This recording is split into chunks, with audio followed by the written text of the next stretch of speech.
Welcome my dear students, आप सभी का एक बार फिर से इस YouTube चैनल और इस वीडियो में स्वागत है। आज आपके लिए इम्पोर्टेंट टॉपिक नरेशन या फिर स्पीच कथन के बारे में ये वीडियो बनाया जा रहा है। आपका अभी 10वीं क्लास का जनवरी मंथ का आपका असाइनमेंट आने वाला है। उसमें ये इम्पोर्टेंट टॉपिक है। ग्रामर से रिलेटेड और भी इससे क्वेश्चन आते हैं, ना केवल अभी बल्कि आपके कंपटीशन एग्जाम में भी आपके लिए ये आता है। सभी क्लास के लिए इम्पोर्टेंट है। 6, 7, 8, 9, 10, 11, 12। ये नरेशन को एक बार अच्छे से समझ लें तो आपके लिए ये नंबर कहीं नहीं जाएगा। इसका नंबर है छोटा सा सिंपल सा नरेशन है। जैसे एक्टिव वाइज पैसिव वाइज आपने पढ़ा हुआ था, उसी प्रकार से नरेशन डायरेक्ट स्पीच और इनडायरेक्ट स्पीच को चेंज करने का रहता है। तो चलिए नरेशन के बारे में बताऊं। जैसे आप अपने कंठ से ध्वनि उत्पन्न करते हैं किसी बात को समझाने के लिए। Narration generally mean any kind of explaining और टेलिंग ऑफ समथिंग। किसी चीज के बारे में समझाना, अपनी मन में विचार जो उत्पन्न होती है उसे समझाना या एक्सप्लेन करना, यही आपका नरेशन कहलाता है बच्चों। आपके मुंह से निकलने वाली जो ध्वनि है इसे आप दो प्रकार से बोलते हैं। हम नरेशन के ग्रामर को पढ़ रहे हैं, इंग्लिश ग्रामर को पढ़ रहे हैं, तो उसके अनुसार से चलेंगे। तो किसी बात को बताने वाली जो बात है इसे आप दो प्रकार से कह सकते हैं, और इसी को ही मैं नरेशन के पार्ट में रखा हुआ हूँ, काइंड ऑफ नरेशन। तो नरेशन के प्रकार दो प्रकार के होते हैं। एक तो होता है डायरेक्ट स्पीच और दूसरा होता है इनडायरेक्ट स्पीच। तो यही बात बता रहा था कि यदि आप किसी व्यक्ति के द्वारा कहे गए कथन को ज्यों का त्यों बताएं तो वो डायरेक्ट स्पीच कहलाएगा, और दूसरा तरीका है उसको अपने तरीके से समझाना, अपने तरीके से एक्सप्लेन करना, वो कहलाता है इनडायरेक्ट स्पीच। तो डायरेक्ट स्पीच आप प्रत्यक्ष कथन के नाम से जानते हैं और इनडायरेक्ट स्पीच को आप अप्रत्यक्ष कथन के नाम से जानते हैं। ये हो गया आपके प्रकार नरेशन या फिर स्पीच के दो प्रकार, डायरेक्ट स्पीच या इनडायरेक्ट स्पीच हो गया। तो आगे बढ़ते हैं प्यारे बच्चों। मैं इन्हीं डायरेक्ट स्पीच और इनडायरेक्ट स्पीच को मैं बारी बारी से एक्सप्लेन करता हूँ। तो जैसे लिखा हुआ है डायरेक्ट स्पीच प्रत्यक्ष कथन ज्यों का त्यों, हिंदी में दोहराना, और इंग्लिश में इसी को ही मैंने लिखा हुआ है डायरेक्ट स्पीच रिपीट, बार बार रिपीट होता है, दोहराता है, और कोट्स उनके शब्दों को ज्यों का त्यों कहना। द एग्जैक्ट वर्ड्स स्पोकन, जो शब्दों का उपयोग करके सामने वाले ने बताया हुआ है, एग्जैक्ट वर्ड्स उन्हीं शब्दों का ज्यों का त्यों बताना, ज्यों का त्यों सामने में रख देना, ये डायरेक्ट स्पीच कहलाती है। एग्जाम्पल में देख लेते हैं बच्चों। Ravi says I am going. Ravi कहता है मैं जा रहा हूं। तो उसके द्वारा कहे गए कथन क्या बोला था उसने? मैं जा रहा हूं। वो अपने आप को बताया था कि मैं जा रहा हूं, लेकिन मैं किसी दूसरे को बता रहा हूं कि रवि ऐसा कह रहा है।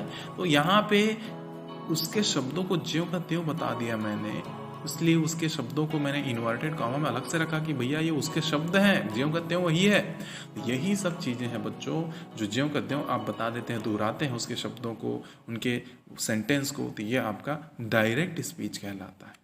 रवि कहता है मैं जा रहा हूँ, उसने कहा था मैं जा रहा हूँ, उसको ज्यों का त्यों बता दिया, इन्वर्टेड कॉमा लगा करके बता दिया, ये आपका डायरेक्ट स्पीच हो गया। इसी तरीके से आगे बढ़ता हूं तो दूसरा नंबर है आपका इनडायरेक्ट स्पीच, जिसे अप्रत्यक्ष कथन कहा जाता है। इसमें क्या होता है बच्चों? जैसे अपने अनुसार आशय स्पष्ट करना, आशय बताना। तो indirect speech is usually used to talk about the past. पहली बात तो यह है कि अप्रत्यक्ष कथन के लिए, इनडायरेक्ट स्पीच के लिए आप पुरानी बातों के बारे में बात करते हैं। जो समय बीत चुका है, जो घटना घट चुकी है, उसके बारे में आप बात करते हैं। इसका मतलब भूतकाल के बारे में बात करें, पास्ट टेंस के बारे में बात करें, ठीक है। तो इसलिए we normally change the tense of the word spoken. जब बताते हैं उसके टेंस को बदल लेते हैं। जब आप शब्दों को आप बताएंगे तो अपने तरीके से बताएंगे उनके शब्दों को, और अपने ढंग से बताएंगे, और साथ ही टेंस को परिवर्तन करके बताएंगे, चेंज करके बताएंगे, है नहीं। इसलिए अपने तरीके से उसके कहे गए कथन को आशय स्पष्ट करना, अपने तरीके से बताना, यही इनडायरेक्ट स्पीच कहलाता है। ठीक है बच्चों। Ravi says that he is going, वह कह रहा था मैं जा रहा हूं, बोला तो वो तो उसी के शब्द थे, लेकिन हमने कहा वह जा रहा है, ऐसा करके उसने कहा था। रवि कहता है वह जा रहा है।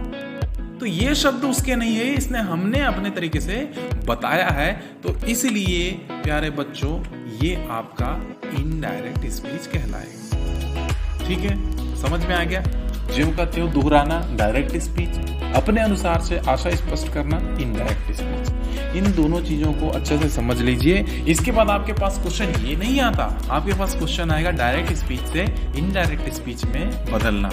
जैसे आप एक्टिव वॉइस से पैसिव वॉइस को कन्वर्ट करते हैं, उसी तरीके से डायरेक्ट स्पीच से इनडायरेक्ट स्पीच को भी कन्वर्ट किया जाता है। और आपके पास क्वेश्चन 1 नंबर 2 नंबर के बिल्कुल ये आता ही है, और ग्रामर का बहुत ही इंपॉर्टेंट टॉपिक है। तो ये हो गया प्यारे बच्चों कन्वर्ट करने के लिए, डायरेक्ट स्पीच और इनडायरेक्ट स्पीच।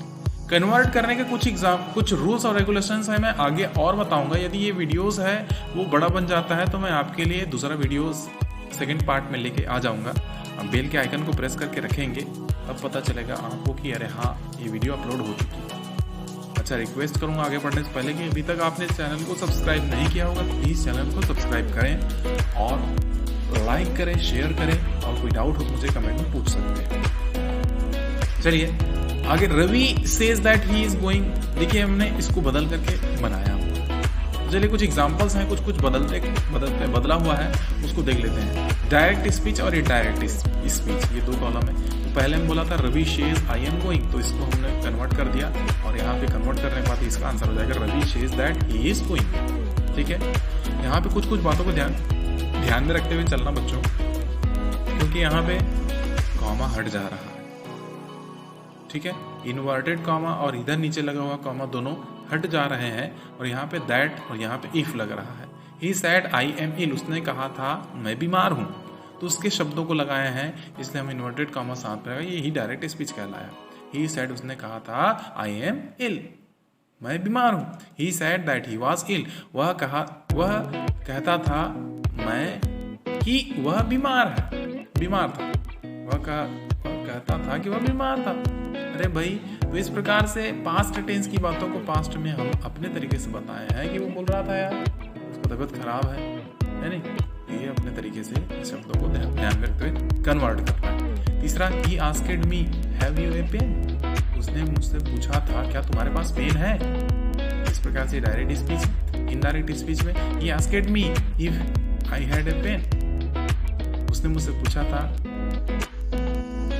यदि मेरे पास पेन था क्या, ऐसा करके ये आपका इनडायरेक्ट स्पीच हो। तो प्यारे बच्चों इसमें यही बात बताई गई है कि यदि इन्वर्टेड कॉमा हटाया जाता है तो यहाँ पे दैट या फिर इफ लगाया जाता है, दैट या फिर इफ का उपयोग किया जाता है। लेकिन इफ है मोस्टली क्वेश्चन मार्क सेंटेंस में आता है। इस बात को ध्यान में रखेंगे कि यहाँ पे प्रश्नवाचक है तभी हम लोग इफ लगाया हुआ है, अदरवाइज आप दैट और टू लगाते हैं। ठीक है, और साथ ही रिपोर्टेड स्पीच, ये एक नया शब्द आपके लिए आया हुआ है, आगे मैं बता रहा हूं। तो नियमानुसार आपके ये अंदर वाले भाग हैं, रिपोर्टेड स्पीच कॉमा के अंदर वाले भाग हैं, तो ये जो है ये समय अनुसार, नियम के अनुसार से आपको बदलना पड़ता है। तो इसी के नियम, रूल और रेगुलेशंस को अगले पार्ट में बनाऊंगा, उसको ध्यान में रखते हुए चलें। तो चलिए आपके लिए कुछ इंपॉर्टेंट पॉइंट्स बता देता हूं जो अभी आपने रिपोर्टेड स्पीच और रिपोर्टिंग स्पीच के बारे में सुन रहे थे। तो यही बात बता रहा था, डायरेक्ट स्पीच 2 भागों से मिलकर के बना हुआ रहता है। देख लीजिए आप, रवि शेज आई एम गोइंग, ये रवि शेज कॉमा लगा और इन्वर्टेड कॉमा के अंदर में आई एम गोइंग, ये 2 पार्ट में बटा हुआ है। तो इसी को बोला गया है, एरो का साइन दिख रहा है बच्चों, रिपोर्टिंग स्पीच और रिपोर्टेड स्पीच। तो वाक्य 2 भाग में है, इसी को बोला। एक तो पहला भाग इन्वर्टेड कॉमा के अंदर जिसे रिपोर्टेड स्पीच कहा जाता है, इन्वर्टेड कॉमा के अंदर, इसके अंदर वाले को रिपोर्टेड स्पीच कहा जाता है, और इसके जस्ट बाहर वाले भाग को प्यारे बच्चों रिपोर्टिंग स्पीच कहते हैं। ये समझ में आ गया? तो आपका रिपोर्टेड स्पीच है वो रूल्स और रेगुलेशंस को फॉलो करते हुए बदलता रहता है। ठीक है, ये जो चेंजेस होंगे उसमें भी आपको टेंस को ध्यान में रखते हुए चलना है। ठीक है, तो भाई सामान्य सी बात है, यदि ये वाला हिस्सा रिपोर्टिंग स्पीच और कॉमा के अंदर वाला हिस्सा रिपोर्टेड स्पीच कहला रहा है, तो उसके अंदर की जो क्रियाएं हैं, वर्ब है, वो भी तो उसके हिसाब से कहलाएंगी क्या, है नहीं? तो बाहर वाला हिस्सा रिपोर्टिंग वर्ब कहलाता है। उस हिस्से की क्रिया है, उस हिस्से का जो वर्ब है वो रिपोर्टिंग वर्ब कहलाता है। और अंदर वाले हिस्से की जो क्रिया है, अंदर वाले पार्ट के जो वर्ब है उसे हम रिपोर्टेड वर्ब कहते हैं। इसी को लिखा हुआ हूँ, रिपोर्टेड स्पीच की क्रिया को रिपोर्टेड वर्ब कहा जाता है बच्चों, और इसी प्रकार से रिपोर्टिंग स्पीच की क्रिया को रिपोर्टेड वर्ब कहते हैं। ठीक है, ये बात क्लियर हो गई।